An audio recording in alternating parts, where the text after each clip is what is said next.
Hi guys, welcome back to the channel. This is me Mubin and you're all watching Car in Rebuilders.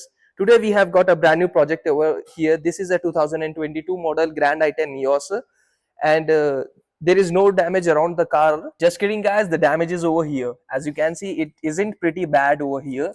So by just replacing this door fender and the skin of this body, so the inner cover and outer cover, the damage can be fixed over here. And if you can see over here, the complete suspension has just ripped off, and because of that there is one more damage over here.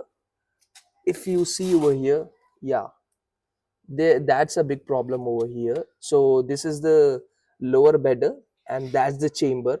So we have to replace that. At the time of accident, the dry shaft just came off from there and hit it over this bed. So so from the front end, only this time number, this part, black part, is damaged. So by just replacing that, the whole complete front end will be fixed back. And we just need this bumper. And over here in the engine bay, there is no damages over here. Even the coolant in the coolant container is full. And except these, over here, these areas are all perfect. We have just stripped a little bit of things to inspect the damages. There isn't any kind of damages in the engine bay, and even this radiator condenser set is also in perfect condition. So we are really eager to start this thing. And in the interior over here, uh, this is the damage over here. So we cannot say how much the impact has gone in the inside until and unless we don't strip off the interior. So we have to remove the front seats, as the dashboard airbags and the steering airbag is also deployed, so we have to replace those. For that, we are not going to open or remove it step by step into pieces. So we are going to just remove the complete dashboard. So let's get started. And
completely disassembled the whole engine to replace that chamber. So this is the old chamber and that's the new one. So there's a big hole in there. So for that we have to replace this one. This is a used one. Why? Because you cannot purchase it in new. The reason why, because it doesn't come separately, it comes in one single block over here, so it doesn't make any sense to buy a complete new engine. So I have bought this thing in second and got a good deal on this, so we have to replace this. And over here we have completely inspect the engine also, whether is there any kind of internal damages or not, and everything looks great over here. Now it's time to assemble back the engine.